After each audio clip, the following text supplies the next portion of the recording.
to day 2 of Creative Week at the Cafe. Our tutorial today is on the wonderful world of stencils, one of my favorite tools in my toolbox to use in my faith art journaling.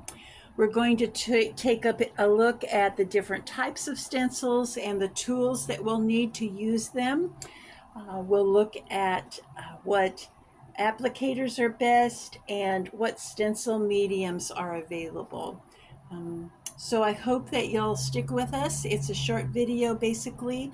We'll do the actual stenciling when we do our Faith Art Journal entry together on Friday. So we'll be using stencils and all the different tools and medium that we discussed this week. So let's look at what stencils are. First of all, we've got a couple here. And stencils have a specific part to them. They consist of the islands, which are the cutout areas of every stencil, and the bridge are then what turns into the negative space when you use them. Interesting enough, there are some reverse stencils that use the bridge as the white space, and then the stencil itself creates the connecting area. And these are interesting because what you would do is apply your medium to the stencil and it would reverse what normal stencils do. So this is an interesting one as well. Has great looking tree, but then again, this area, the stencil itself will be the negative, and the area between it will be the color, the positive. Stencils are made from a variety of materials, and if you're just beginning to build your stencil collection, I'd like to just give you a tip on that regard. There's a very famous, in stencil circles, there's a person who has been distributing stencils for quite some time, and she used to have a subscription. Monthly, I would get a stencil, but I discontinued the program because the stencils, and I don't know if you can see on camera how flimsy these stencils are. Now, one of the things about stenciling that we want to make sure we do is get a nice clean cut from our stencils. But when the stencils are so thin, it's been my experience that the mediums have a better chance of bleeding through. So there's some really flimsy stencils out there. And if you're a beginner, I would kind of warn you against those. Then there's the thick stencil, and this one I would think is about 1/8 of an inch thick, the plastic, and it's very difficult to get a clean impression with any type of medium, unless you're really layering it on and you're pressing through, but that's too much work. So I would discourage you from getting a stencil that's this heavy, this thick. So thick and thin stencils are not the way to go. So what is the way to go? Well, normal stencils are made of plastic, and they're cut in a sheet that's not terrifically flexible. It's flexible, but there's some substance to it. And that's what you're looking for. I recommend the Tim Holtz stencils. First of all, the product is done on a substantial piece of plastic, and he normally sells them in collections. So you can buy this size. What size do we have here?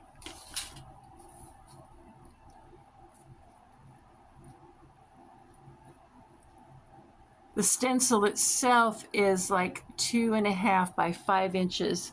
So they're a great place to start. If you want to try stencils, if you want to add them to your journaling, this might be a great way to start. Okay, so what kind of stencils are there? Well, first of all, there's these wonderful stencils. I'm going to try and get the whole thing in here. That will do an entire background for you. They're large. They're a variety of designs within the stencil itself. These would produce your entire background. I would suggest, playing with a larger stencil, seeing what it can do for your background, for your faith art journaling. This I used in my May Faith Art Journal tutorial, this stencil. I love this stencil. I don't know why, it just gives me such joy. I think it's the variety of the different shapes and the different ideas that you can get. You can use the whole thing as one, or you can parcel out bits and pieces.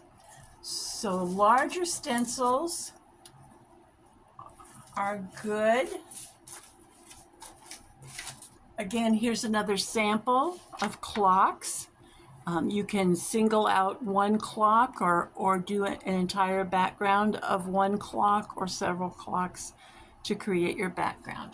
So those are background stamps. Then there are the texture stamps. These add points of interest on your page. They add texture. You can add color, repeating patterns for rhythm on your work. And they're normally shaped like this. And you can see some of these have been lovingly used.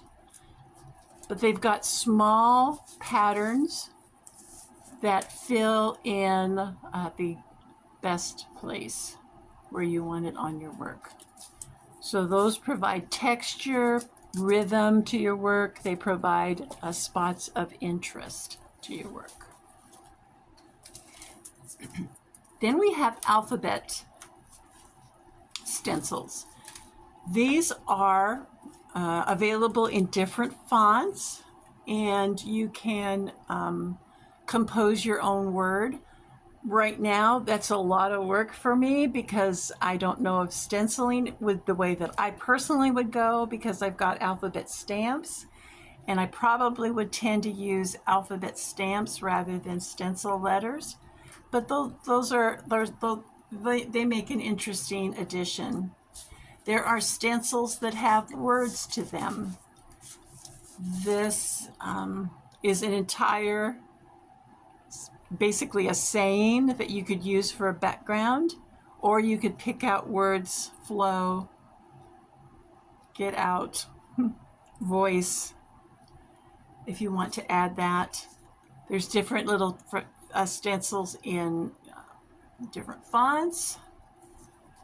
Some that you can barely read that make it just a really interesting background or touch to it. I think that one of the prompts in your handout that I gave you for your Faith Art Journaling prompt this week, that's available in the printables page on the website. There's a downloadable prompt calendar, is to choose a word that fits in with one of the themes of the days. I like this stencil because there are so many positive words: blessing, faith, hope, trust, love.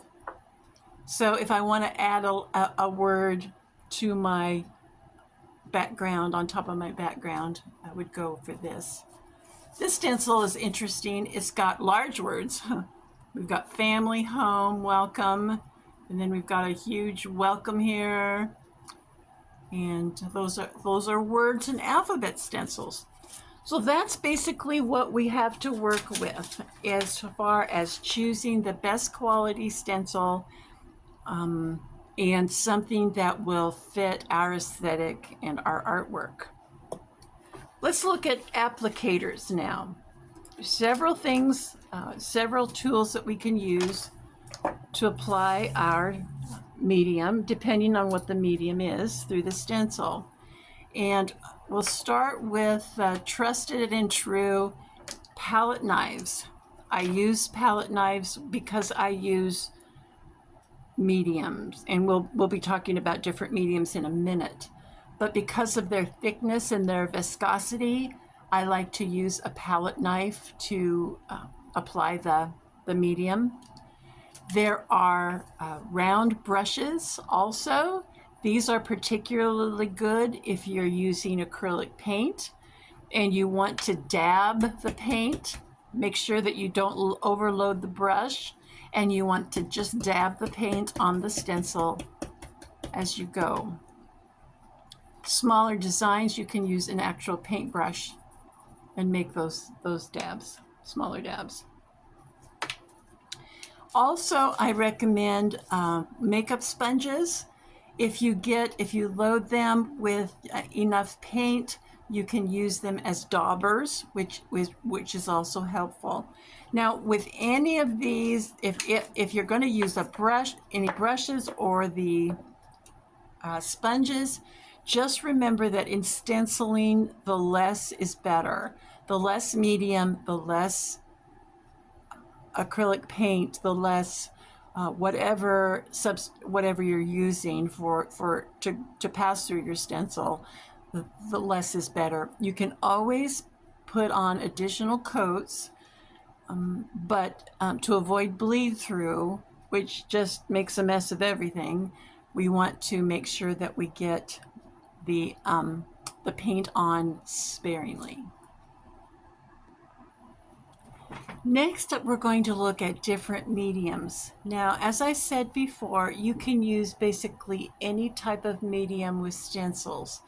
I don't think I've used watercolor with stencils, but you can use colored pencils and outline the images, the image. You can use felt tip markers, you can use Copic markers, acrylic paint, and what I have been using lately are texture mediums.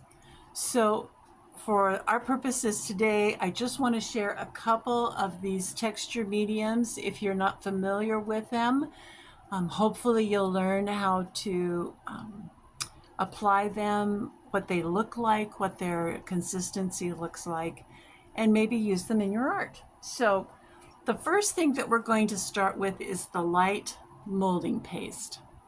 Light molding paste has the consistency of softened butter. It's just brilliant in its creaminess. Just looks like country crock, doesn't it? Now, this light molding paste you can add paint to it to color it the way you want to, and it will blend easy. It dries pretty quickly, and once it does, it will absorb paint and ink. So let's get a piece of mixed media paper here. And I don't know if we'll be able to see the consistency on white paper, but we'll give it a go. We're just going to give a swatch here. And it's just like buttering a piece of toast. You're just going to get it nice and smooth on your paper.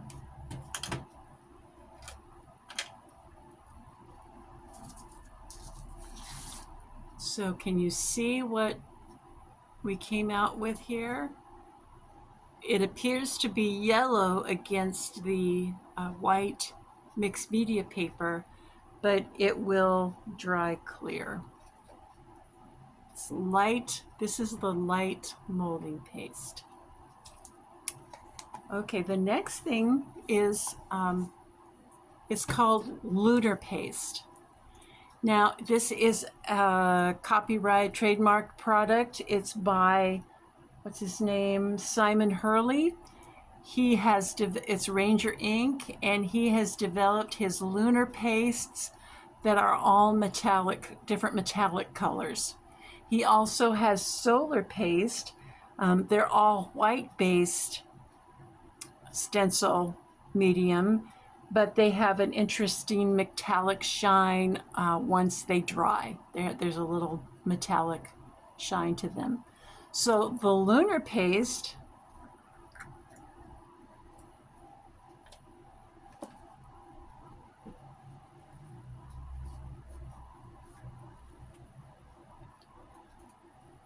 if you can tell the consistency here, very creamy, very metallic sheen to it. And we're just going to take a skosh on our palette brush. I'm always having things out of camera. If you do our little survey at the end, I probably will see a lot of people comment, "You're always off camera with your demonstrations," and I apologize. The learning curve is kind of steep for me here in making videos. Okay, so there's our lunar paste. And once again, we didn't get a real clear, crisp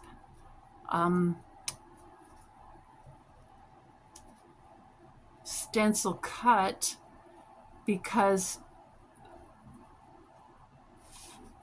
in order to facilitate time with showing you these examples, I didn't follow my own directions. This is a roll of masking tape, not masking like industrial masking tape, but tape that creates a mask. It's also, the adhesive is not really strong. And when we're doing a stencil, we want to be able to lay it down flat and use our tape to ensure we've got a good seal between the paper and the stencil. So let's try this again and see if we can get a cleaner edge to our stencil.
Well, it still has some problems.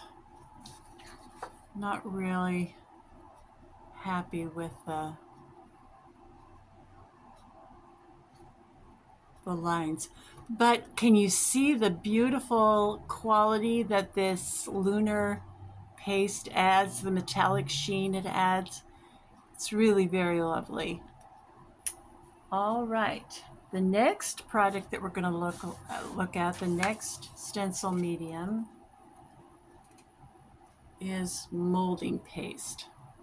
Molding paste is semi-opaque. That means when it dries, it won't be transparent. There'll be some sort of opaqueness to the design that you apply. And it's really interesting. It has the consistency of really thick frosting. You can see it, what it looks like.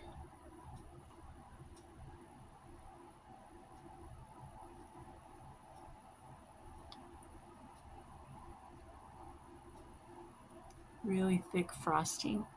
Once again, it's smooth and it's easy to apply, and it's wonderful in achieving layers. Now you can also mix any of these mediums with acrylic paint and get your desired color from just the regular thing. So let's give this a try and see what molding paste looks like.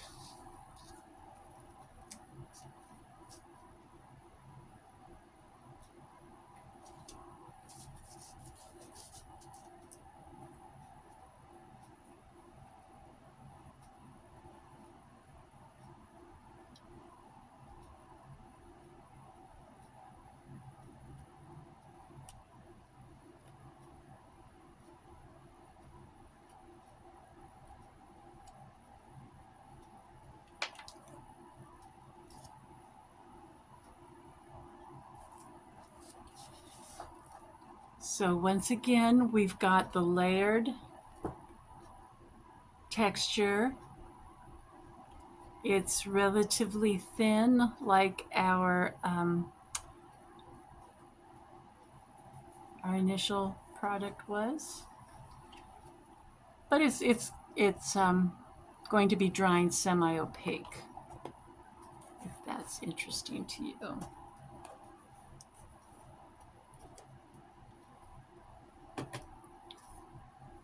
Heavy gel gloss. Heavy gel gloss is the thickest consistency of most of the samples that I'm using today. It's kind of like wall spackle, if that's consistency that you can relate to. Clean off my... So here's the consistency of heavy gel paste.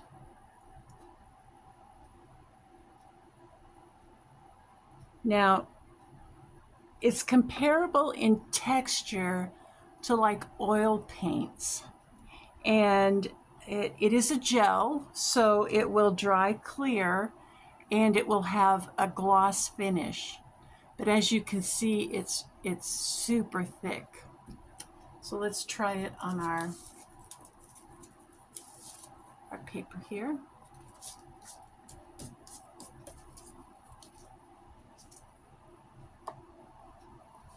Kind of like these numbers. Let's try these numbers and see what happens with our gel paste. That's too much there.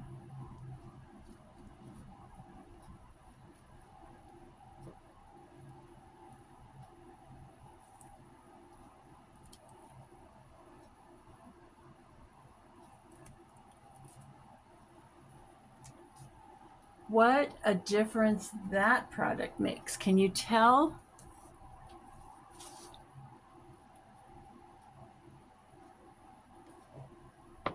You see the numbers here? They've got texture, they've got lift to them, like the peaks that they tell you to do with whipped cream. This product gives you the peaks, and it really raised up the design off the paper. So that product is heavy gel gloss. It'll dry clear, it will have a gloss sheen to it. And the last product that I'm going to share with you is heavy gesso. Now, we've talked about gesso in the May tutorial because some people weren't ready for the art journaling to start and needed to grab some different kinds of paper rather than mixed media paper. And I recommend that whatever other paper that you use, if you use a surface, a different type of surface, rather than mixed media paper or watercolor paper, that you apply a gesso. Gesso gives the paper tooth. It layers the absorbency on the page so that the wet medium won't go through the paper, and it won't warp or buckle the paper. This is heavy gesso, which is not, you could use it to cover the entire page. That might be interesting. But boy, does it look like the Tar Baby here. This is, can you see how thick this is? It's almost like mud.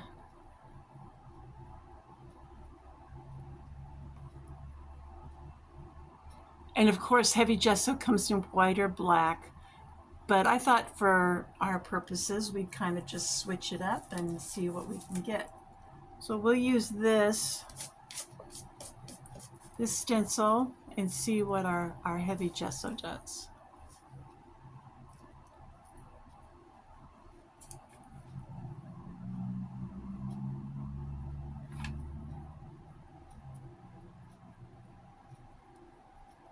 Just like mud.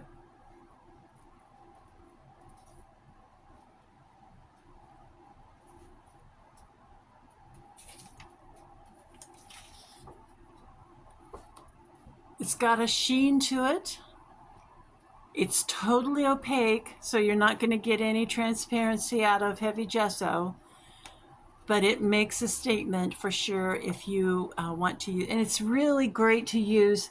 I think the thicker the medium, the better it is to apply a good stencil design using a stencil, because there's more oomph to the medium. So that was our brief tutorial on stencils. Just a tip, make sure that after using any medium on your stencils that you put them in warm soapy water to soak so that you can get them completely clean before putting them away. If you want to learn a technique or two that will help, it's a little bit different for your artwork, come back on Friday when we journal together, because as I said, I'm going to be using all of our tools and techniques on that one journal entry that we do together on Friday. In the meantime, I hope you have a wonderful second day of creativity and that you come back tomorrow. We're going to be doing stamps and inks, so that'll be great fun. See you then.